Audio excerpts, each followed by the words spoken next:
Song of Songs. Who read Song of Songs this week? You did. A few of us. What did you think? What kind of book is this in your mind? Love song. What's that? It's a love song. Love song? A Okay. collection of love songs. Okay. Poetry. Collection of love songs or love poetry. Why do they call it Song of Songs? It's the greatest of all songs, right? So it's like the vanity of all vanities and the holy of holies. Now we have the Song of Songs. So love poetry, collection of songs. Was there anything about God in here in this book? Was God mentioned? Specifically God? I think so. Okay, I'll tell you, God was not mentioned. God's name is nowhere in the book of Song of Songs. So why is it in the Bible? Good question. Well, Joseph Smith. That's a good question. Any It's not in the one that I grew up with. any Yeah. ideas? What? Well, they think Solomon wrote it. Maybe. Okay, so they think the author might have been Solomon. So out of respect for from a woman's perspective. yeah, it is from a woman's perspective. So that's an interesting problem if Solomon wrote it. But Well, he had a lot of, obviously so why? Go ahead, JR. he had a lot of female perspective. What was it? 700 wives? 700 wives too. and 300 concubines. Yeah, or something yeah. like that.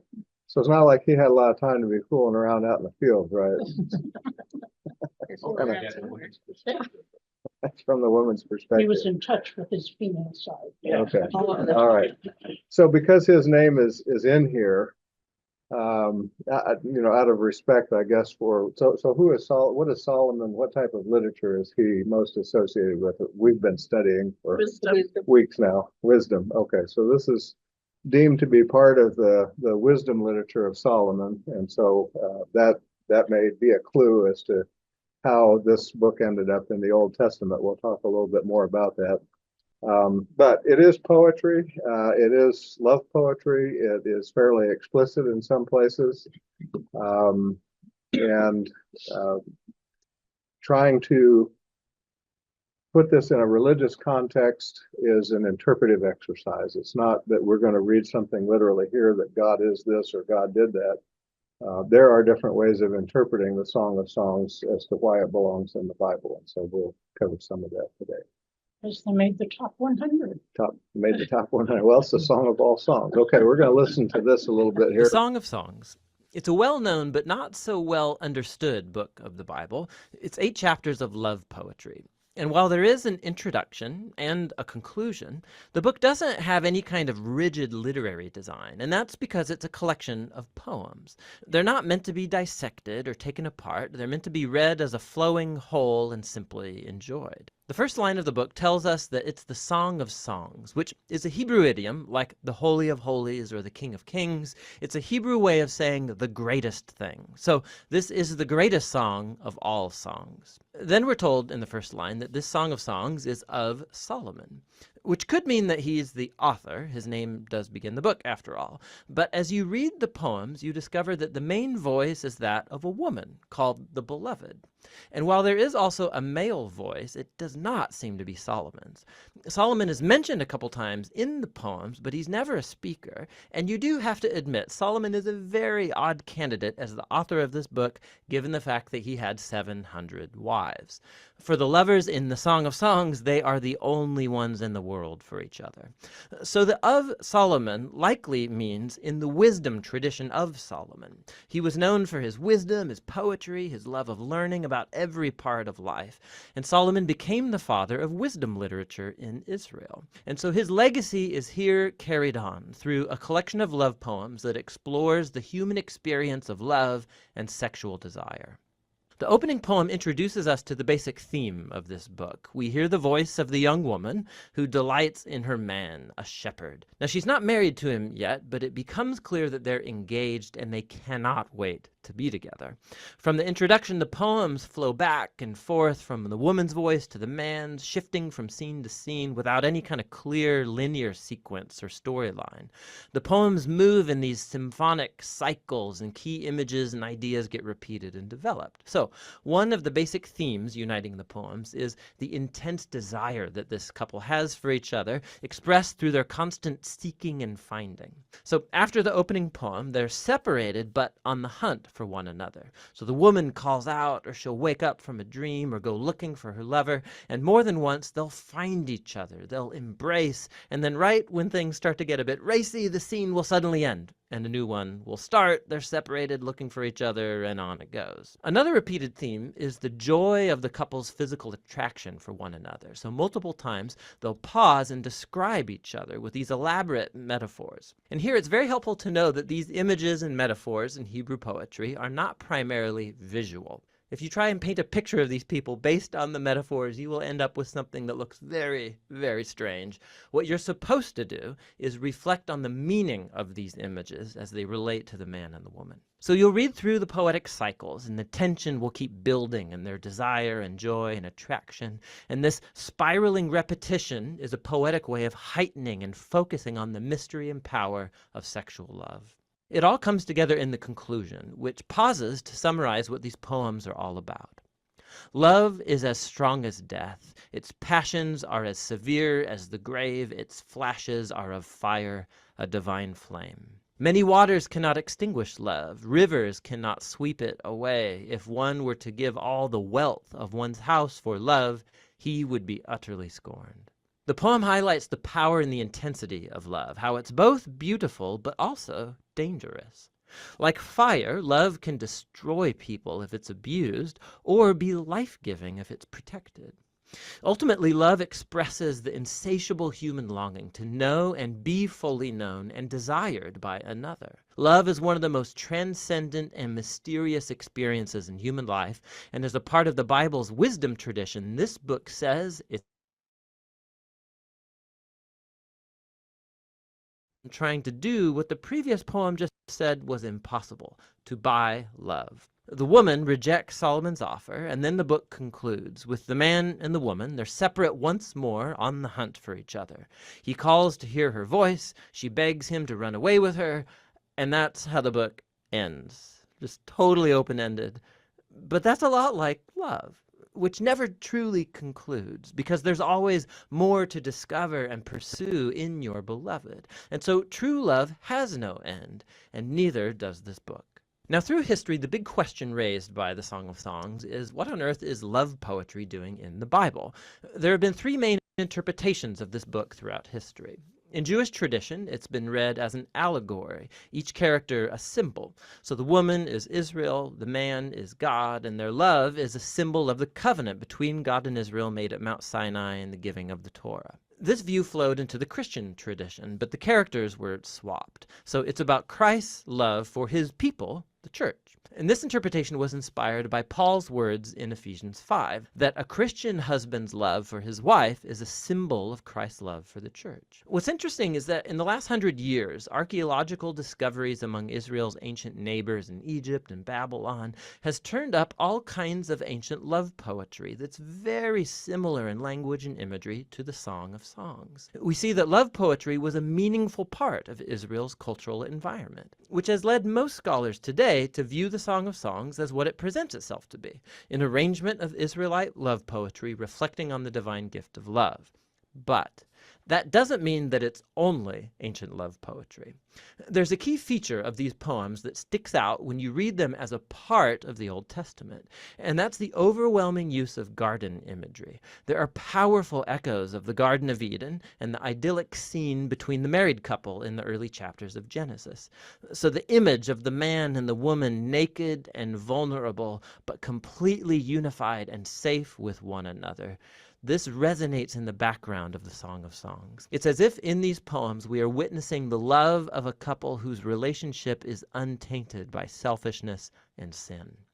And so ultimately the song holds out hope that even though our own relationships are so often distorted by selfishness, love is a transcendent gift, and it's meant to point us to something greater, to the gift of God's love that will one day permeate and transform his beloved world. And that's what the Song of Songs is all about. All right, everybody got that? So in the words of the bishop from the movie The Princess Bride, love is what brings us together.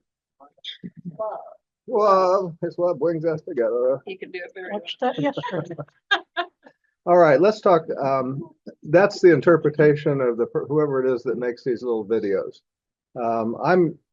I think as I've kind of studied through this, that there is a thread of a story through the Song of Songs, and so I'm going to approach it from that direction today. And each one is able to agree or disagree if you have a different way of looking at it. So the traditional view was that Solomon authored the book in the 10th century BCE. He mentioned it being similar to poetry that was written in other cultures closer to the time of Christ, but it was also similar in structure and form to love poetry from Egypt that was dated about 200 to 300 years before Solomon. So either one of those could easily have been an influence.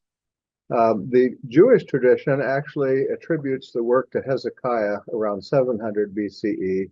And Hezekiah was the 13th king of Judah and was king when the northern kingdom was overrun by Assyria, and those northern tribes were carried away by the Assyrians and became the first part of the Jewish diaspora. So why Hezekiah? Why would Jewish rabbis 2,500 years ago postulate that he perhaps was the one that organized this collection of poetry? So he had just witnessed what had happened to the northern kingdom. He's the king of the southern kingdom. What's he thinking about?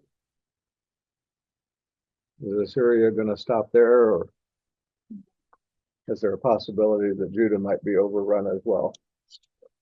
So Hezekiah was the king who organized the collection of the early works that have come to be known as the Old Testament, including either writing or collecting the poetry in the Song of Songs for the purpose of preserving it in the event that some conquering power from the north would come down to Judah and haul them away. They would have their holy works with them in an organized fashion. They could take the scrolls and preserve them for later generations. So that's why the ancient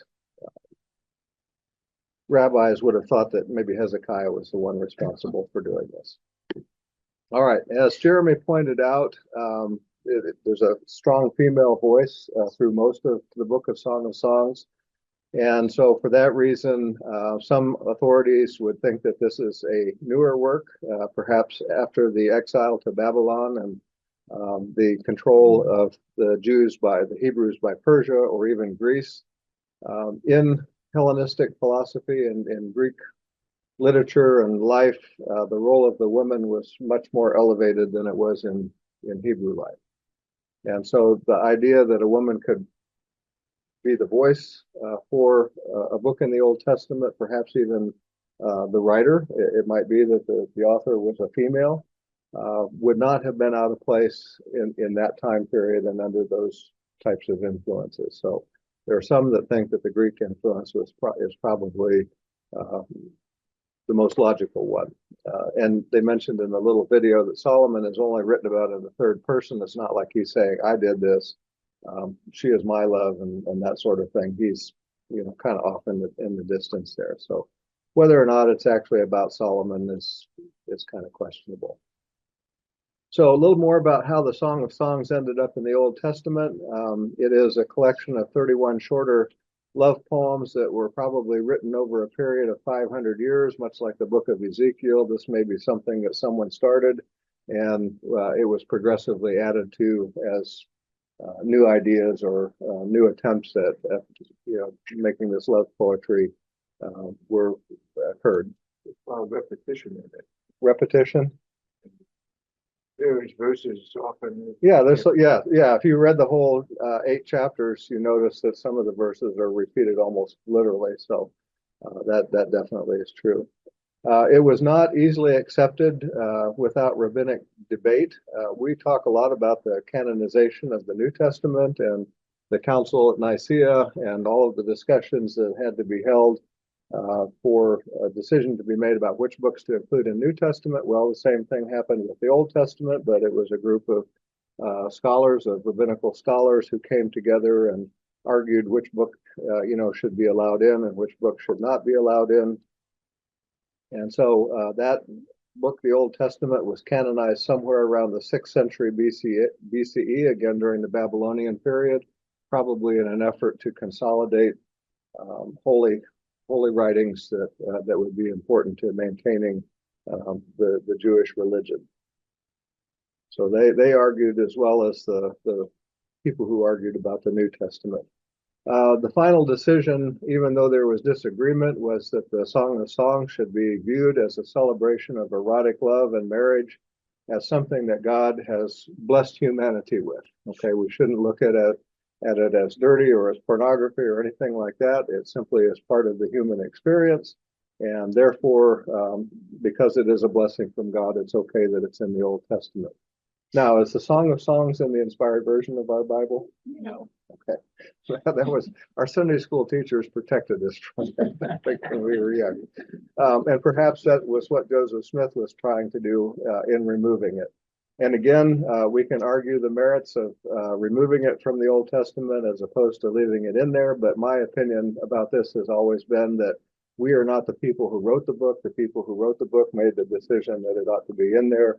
And so my personal choice is to honor that decision and to acknowledge it as part of the ancient sacred writings that were handed down to us from the Hebrews. If you think otherwise and you believe that Joseph Smith was inspired to remove the Song of Songs, that's fine. I'd respect your perspective. All right, a little bit about the theme. They mentioned in the video that there was imagery that evokes memories of the Garden of Eden. To the very positive experience that the two first people had in the Garden of Eden, but it also is kind of a response or an answer to what happened to them when they fell out of God's grace by eating the apple and from the tree of knowledge and trying to know all things as if they were gods. And so they were expelled from the perfect place. There was an angel with a sword that guarded the gate of the Garden of Eden and would not allow them to come back in. And what were some of the curses that were put on this early couple as they were removed from the garden? Do you remember what they were told? Adam had to toil hard. Okay, so Adam's going to toil all the days of his life. He's going to have to dig in the dirt. The weeds are going to grow. There's no weed killer or anything back in those days, so he's just going to have to get out and weed the garden. And sometimes the crops won't grow and they'll probably be hungry, and he's going to live by the sweat of his brow and all of that kind of thing. What about Eve? What happened? Bearing pain. Okay, so reproduction is going to be a painful experience when the babies are born, and that's just God's punishment for they're having sinned in the Garden of Eden. So a very negative experience, and the thought is that perhaps now we've got a sort of an opposite effect, that we can look at love as a constructive force that's equal to the destructive effects of death that were unleashed by the divine curse. Okay. And so we have all of these terrible things. Life is hard. We think about the book of Ecclesiastes. It's all hevel. It's all breath. We're here, we suffer, we're gone. What's the purpose of all of that? And now we have this response in the Song of Songs that says, hey, we've got love, What's the Beatles song? All you need is love. Okay, thank you. So I want you to look at the picture here. You see the angel with the sword, and then if you'll remember back to the first picture that I showed you, and I don't know who the artist was here, but look in the background. You see somebody that is a little bit different than the rest? Thing. Hmm? The angel looking. Yeah, so there's an angel back there with wings, and it was interesting to me that we have an angel removing the couple from the Garden of Eden, and now we have an angel blessing the love union of these two young people. And so maybe there is something to that, or at least historically, artists have looked at it in that way. And It must have just landed. I'm saying that it Weird was an angle. positioning there. maybe had a little wine to drink or something. It looks like somebody that had a little too much and she's partying. Kind of came in crooked on the glide path there. All right, they talked about the allegorical interpretations. Again, I'm open to whatever anybody wants to believe about that. We have the Jewish interpretation of the relationship between God and humanity and the covenant, and then the Christian tradition about the relationship of Christ and the church from Ephesians. And just to refresh your memories on that, this is a little bit of what Paul wrote.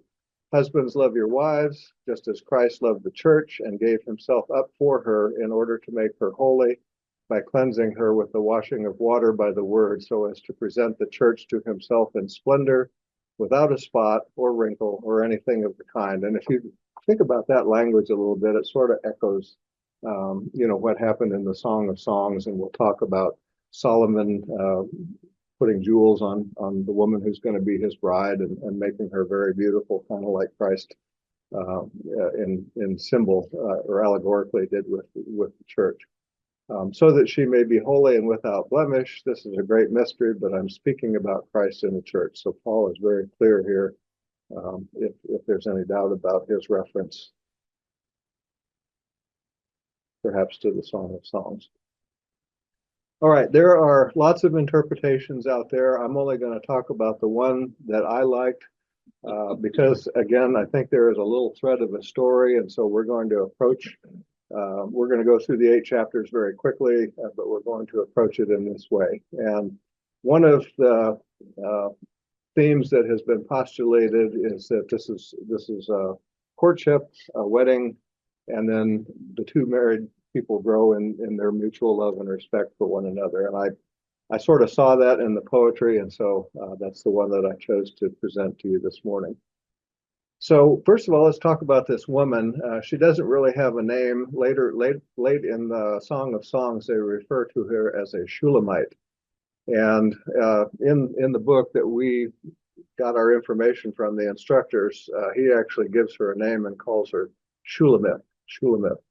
And first of all, she is, if you look at artwork, she's often portrayed as an African woman or a woman of dark-skinned race. And that may be incorrect because it's a misinterpretation of something that she says in Song of Songs. She says, I'm black and beautiful, O daughters of Jerusalem, like the tents of Kedar, like the curtains of Solomon. Do not gaze at me because I am dark, because the sun has gazed on me. My mother's sons were angry with me. They made me the keeper of the vineyards, but my own vineyard I have not kept. So why was she dark-skinned? And Toiling in the field. She's been out working in the fields and under the sun. So She's tan. she's definitely tan. She's definitely dark complected, but I don't think there's a reason to assume that she was from another country and had come into the graces of Solomon or whoever the lover is here. But she is Middle Eastern. Tend to be dark, yeah, and they're out if you're out in the sun. So I'm thinking this is a very beautiful, obviously Palestinian woman, or supposed to be. It's probably AI, but she probably looked like other women in Palestine, and just because of the effects of the sun was darker than the girls that didn't have to work outside. So the Hebrew term Shulamit, which it sounds similar to Shulamith, actually means Salem. So it's a woman of Jerusalem. So she was a Jerusalemite. So it's more of a identifier than a name. Probably wasn't her name. It could have been. It might be also, or has been suggested, that she was from another unidentified location or town called Shulam. Archaeologists have never discovered a town called Shulam. But there is a town known in Israel or Palestine as Shunem, and they think it might possibly be an aberration of that terminology. And then finally, this is the one I like the best. Shulamite also means peaceful, and it's actually the feminine form of Solomon. So they had the same name in one respect. Solomon means peaceful one, and that's what Shulamite means, or Shulamith. And in a couple of places, you might have noticed where the two talk about each other as brother and sister rather than as lovers. It's reflecting the nature, I think, of the relationship that they have, not saying that they were, physically related in that way. So, they have the same name. Maybe they are very close, and have this kind of brotherly, sisterly bond. In fact, in spite of the fact that they also love each other very dearly. So is Solomon writing under using a pseudonym? It's hard to know. This is really hard to tell. There are some people that I wasn't going to go into this today. There are some people that interpret the Song of Songs as being she was like a wife of Solomon or one of his concubines or something, and actually fell in love with a shepherd and had an out of marriage or out of relationship affair. I don't really see that when I read through it, but that's one suggestion. King and I, Yeah. That what? the king and I, Okay. Yeah. years ago there. All right, chapter 1. I call these are my names for the chapter, falling in love. And so Shulamith, the female, reflects on Solomon. She longs for his kisses. She wants to have intimate companionship with him, but they're not married yet, so they have to put that on hold. But she said his love is more delightful than wine. And so think about, the feeling, the intoxicating feeling of wine, that she's so in love with him that she's just kind of feels really good and really peaceful and really happy, and her life is just really great. She loves him for his character. He's a good person. She wants to be with him in some kind of a private setting away from everybody else. She is self-conscious. She describes herself as dark but lovely, but she's from the lower class, and she knows she's not like the sophisticated girls of Jerusalem. She works hard in the family vineyard. She's not like the pampered girls in Solomon's court. She wants to know Solomon in this setting is a shepherd, and she'd like to know where he takes his sheep to rest at midday, hoping that she can find a way to meet him and to be with him. And she's also, there's a reference to her being a goat herder, and so they have a point of contact, and she thinks, well, Solomon's out with his sheep on the hill resting. I'll just happen to bring my goats by, and we'll meet and we'll fall in love, and it's going to be great. And Solomon meets her and finds her to be quite beautiful. So in spite of her lower class, Solomon feels her beauty excels the other women. He finds her arousing, and the addition of beautiful jewelry that he gives her adds to her natural beauty. And also there is perfume involved that heightens their desire for one another. And in her absence, she's thinking about him and dreaming about him, and she's got myrrh around her neck. And that fragrance reminds her of the time that they spent together, that they met each other out in this field. So the addition of perfumes, that's an Old Testament, an old time signal that this is getting serious. That they, obviously their perfume is related to love, and for any of those that have experienced this perhaps in your younger life, maybe the guy had some aftershave and you remember that scent, or the girl wore a certain perfume and you remember that, or maybe they left something behind with their perfume on it, and this is beautiful, and we're done. Smells better than the goat. Smells better than the goats. Well, I was going to bring that up, but that certainly was an issue for the time. But nowadays it's Axe body spray. Axe, yeah. Not good. I hate not that good. stuff. You should have it go off in your bus. I share an office at work, and the guy, that's what he uses, and he puts it on before he goes over to the OR. And I was always like, All right. So Shulamith is thinking of being with Solomon. It's setting in the outdoors, and so this is kind of bringing us back to the Garden of Eden.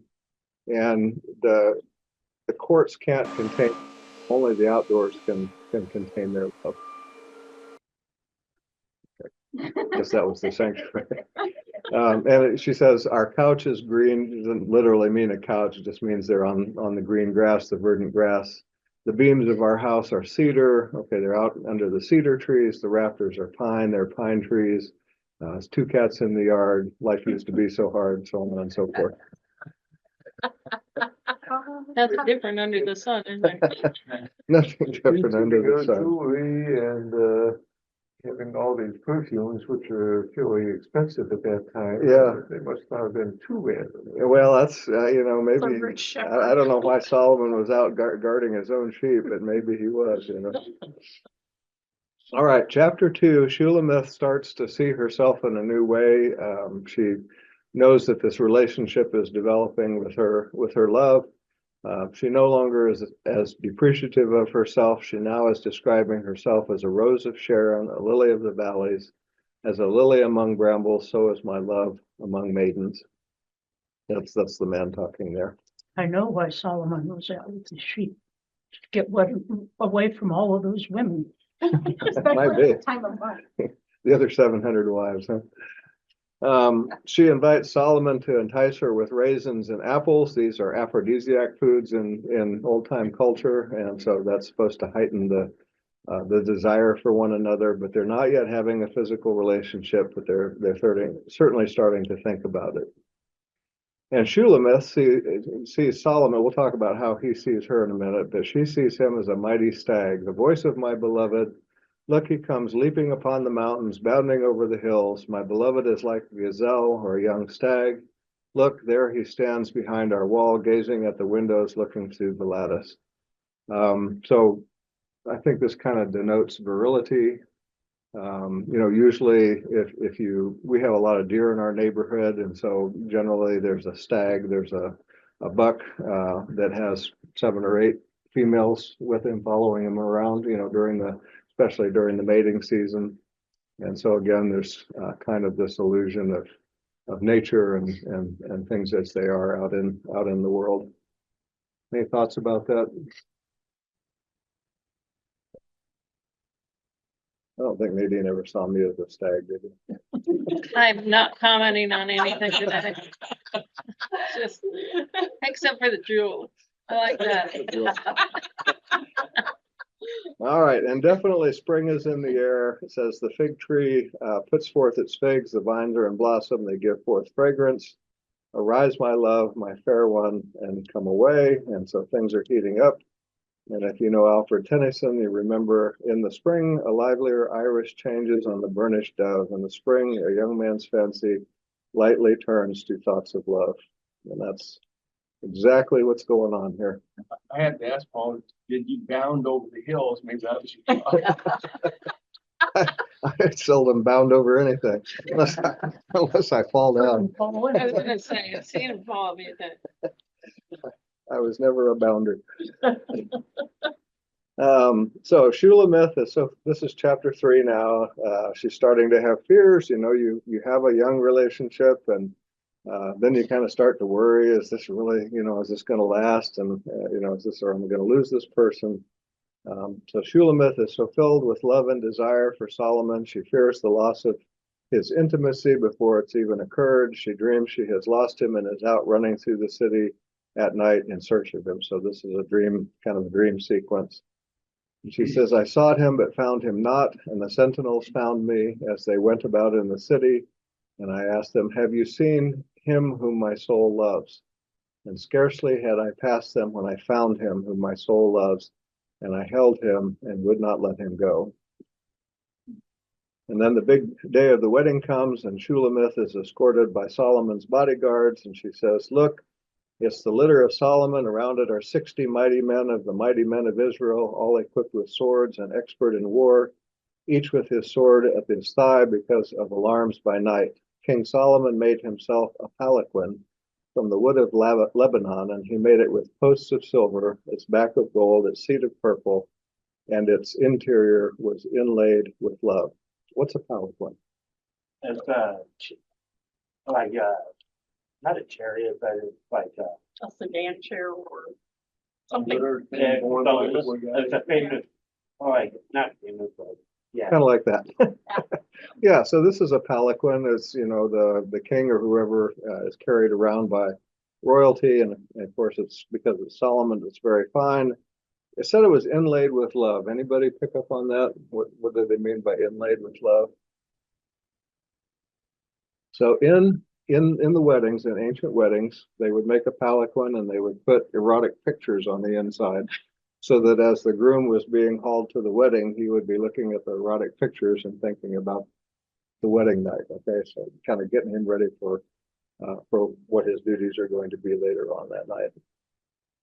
All right, here's the description of our beautiful woman, and the drawing from the little video. Solomon is intoxicated by Shulamith's beauty. How beautiful you are, my love. How very beautiful. Your eyes are doves behind your veil. Your hair is like a flock of goats moving down the slopes of Gilead. So I'm trying to imagine this, culturally. And if I've seen big herds of sheep when we lived in Germany coming down the hill. And if you kind of close your eyes a little bit, and blur the scene, it's sort of wavy, and the sheep kind of make funny, as they're bounding down the hill. So I could kind of see that with the hair, I guess. Your hair is like a flock of goats. Your teeth are like a flock of shorn ewes, and so your teeth look like sheep who've just been through the car wash, all of which bear twins, and not one among them is bereaved. Your lips are like crimson thread. That's not too bad, I guess. And your mouth is lovely. Your cheeks are like halves of a pomegranate. Pomegranates are kind of seedy to me, so I'm not sure how that's a Bright red. bright red, I guess. Yeah, maybe lots of rouge or something. Your neck is like the Tower of David, built in courses. On it hangs 1,000 bucklers, all of them shields of warriors. Your two breasts are like two fawns, twins of the gazelle that feed among the lilies. So that's beauty for you right there. That would make such an excellent Valentine. It sounds like more of what a guy would write. Maybe somebody needs to tell Hallmark He's about been that. up with the goats too long. He had sheep. All right. Well, I so definitely anyway, don't think that was written it's by a a good woman. example of how some things can be lost in translation. When you look at a culture 2,000 or 2,500 years ago compared to what we might consider to be a description of beauty today. And also, he's a shepherd, so he's going to think of things out in the field. There you go. Her Now, goats and his chapter sheep. 5, Might I be a got good a idea to run disclaimer. away If from anybody somebody wants to go out now, this is the R-rated chapter. Back in the days when we had books that we had to read for English class, there was always one part that everybody passed around. And this is kind of that part. Now, I will say, I'm just going to read this. I'm not going to interpret it for you. I'll let you each decide where this takes your thoughts. But based on the evidence that I have from the authorities whose books and readings I have read, their opinion is that whatever you think is probably what it meant. It's not us interpreting that into it. This is what people wrote about in those days, and they were very serious about it. So perhaps in a dream I slept, but my heart was awake. And Solomon and Shulamith must wait no longer. They're married now. Finally, as husband and wife, they can satisfy their physical desire. And so it says, open to me, my sister, my love, my dove, my perfect one, for my head is wet with dew, my locks with the drops of the night. I had put off my garment, how could I put it on again? I had bathed my feet, how could I soil them? My beloved thrust his hand into the opening, and my inmost being yearned for him. I arose to open to my beloved, and my hands dripped with myrrh, my fingers with liquid myrrh. Upon the handles of the bolt, I opened to my beloved, but my beloved had turned and was gone. And so this is the great experience that they have been waiting for. And in my mind, it happened all too quickly and it was over.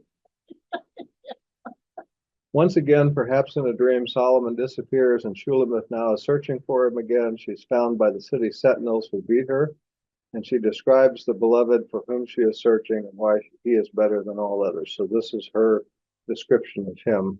Compare it to his description of her.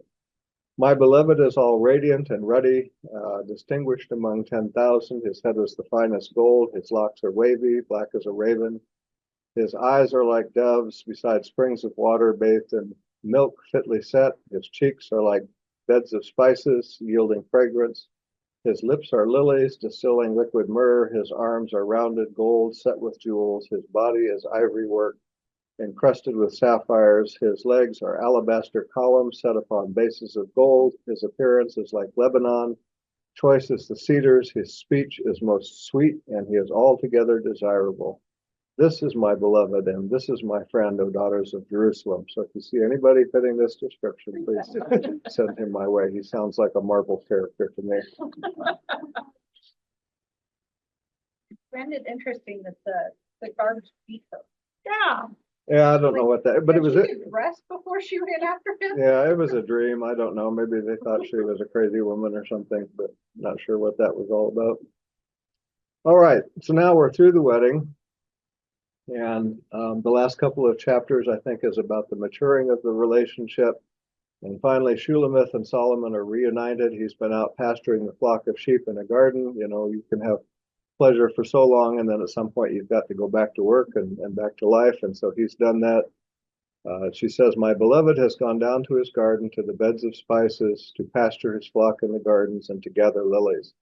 I am my beloved, and my beloved is mine. He pastures his flock among the lilies. Solomon reaffirms his belief that Shulamith is the most beautiful girl in the world, very similar to the description in chapter 4. And he still sees her as the one who outclasses all the other women of Jerusalem. And so their love is not just a fleeting thing. It's a love that is continuing to develop in the bonds of marriage, and their caring for each other goes on.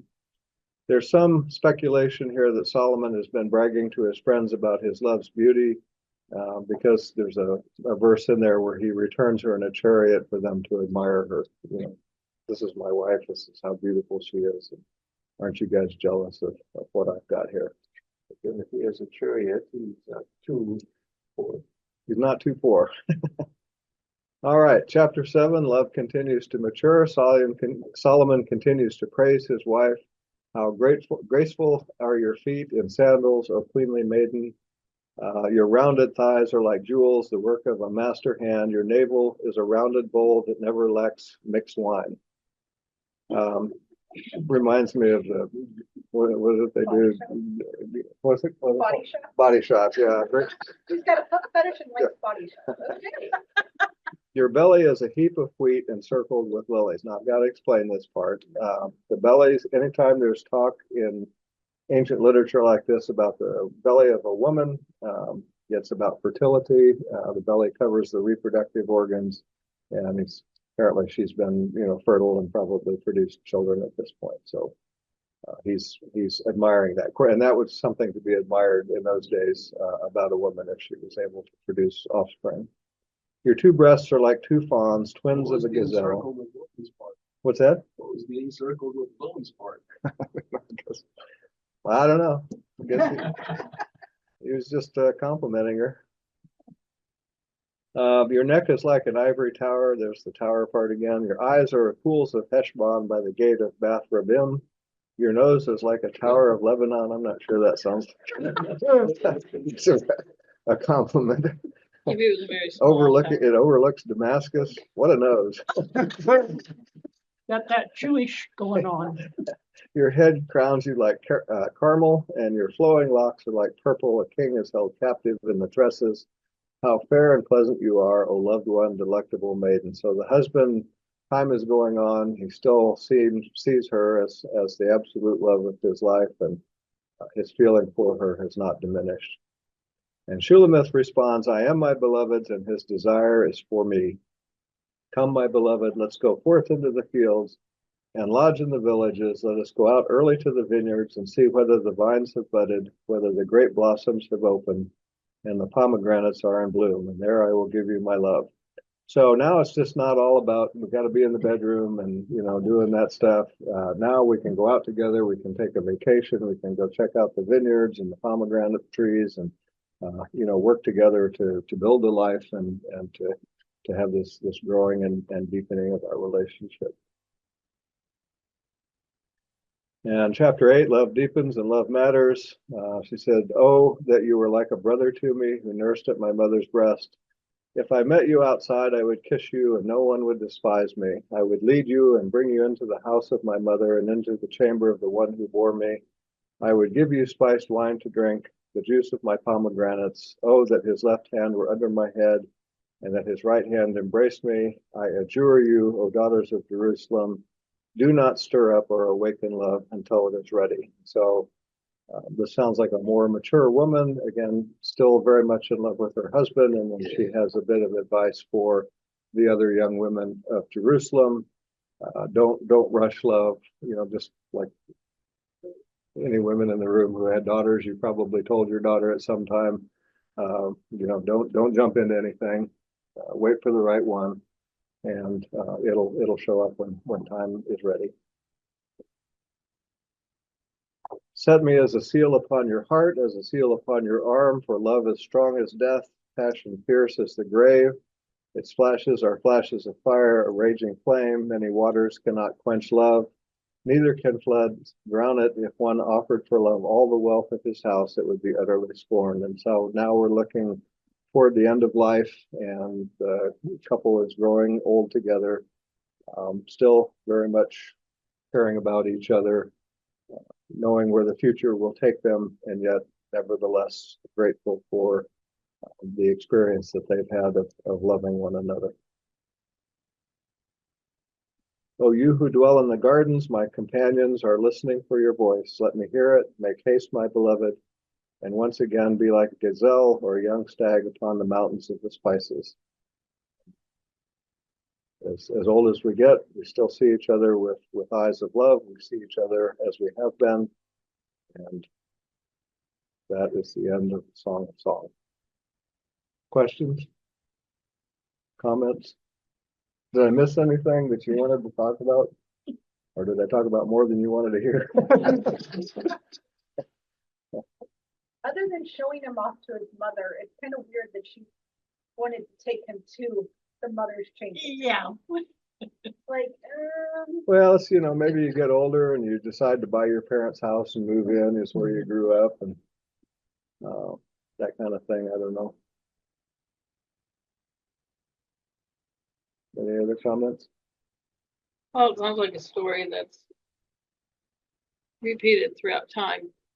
As you were talking, as they got older, and they looking at each other, it doesn't matter what they truly look like, because they saw each other through the love eyes.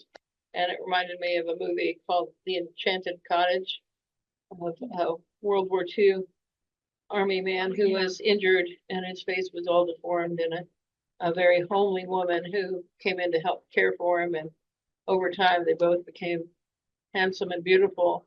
But then when other people came in and saw them, they were still these deformed and homely people. And his mother was not happy. Yeah. And again, don't look Nice. at the Song of Songs in Story of isolation. time. Look at it in the context of the other wisdom literature. And we have, the very dark view of life that Ecclesiastes Everybody gave does, to right? us. And, along comes the Song of Songs and says, but love. Yeah. We have love. And, And it there's changes it. something that can be lifelong and sustaining and exciting and all of those things. So, Judging by the laughter though we had about it, does it warrant being in the Bible? it's what now? Does it warrant being in the Bible? It does warrant- well. Right choice. Like I said, the people that wrote the book put it there, and I'm going to honor that for my part. I guess think if, it's interesting that Joseph Smith took it out, and it kind of gives women a little more power. yeah. Mhm. Is there any symbolism here that she's down on her knees begging him? Any symbolism in that? It's a drawing. Yeah, I don't know. I may, there could be. I don't know that the artist had anything specific in mind, other than just kind of to show the depth of their love and the desire that they have for one another. And Maybe the she's angel in the begging- background kind of, Yeah, I don't know, I just, maybe what she's the artist begging trying him to to symbolize quit. there. could be. I don't know. I'm sure there's. Having goats in it. Her neck like a tower. She's like, will you quit describing me this way? Look me But in to the eye. me, the background people, they're in front of the angel, kind of look judgmental, Mhm. and like she's imploring him. Or maybe a little bit envious. I kind of thought at the very beginning, you talked about other than the explanation of just being a bunch of love songs. I thought people were really working hard to make it more than it was, because otherwise they probably didn't think it was supposed to be in there. Yeah. So let's interpret it spiritually and all this stuff. And trying to think of. Well, it's we nice, like ever I said, I like the connection that they made to almost make a little story out of it, and whether that was intended to be there or not is not clear. But, you know, you look at sort of in a logical way, it begins to make some sense. And you think about each writer adding to the one that was before, maybe saying, well, what would be the next step in this relationship that I could consider. But we saw that also in the New Testament where writers would talk about some of the Jesus parables and they start putting their interpretation Yeah. and making for Adding, yeah, and making, yeah. Yeah. No, I think Ron, I think she's about to grab him by the collar and say, if you say my teeth look like sheep one more time, buddy, you're gonna be missing some teeth. I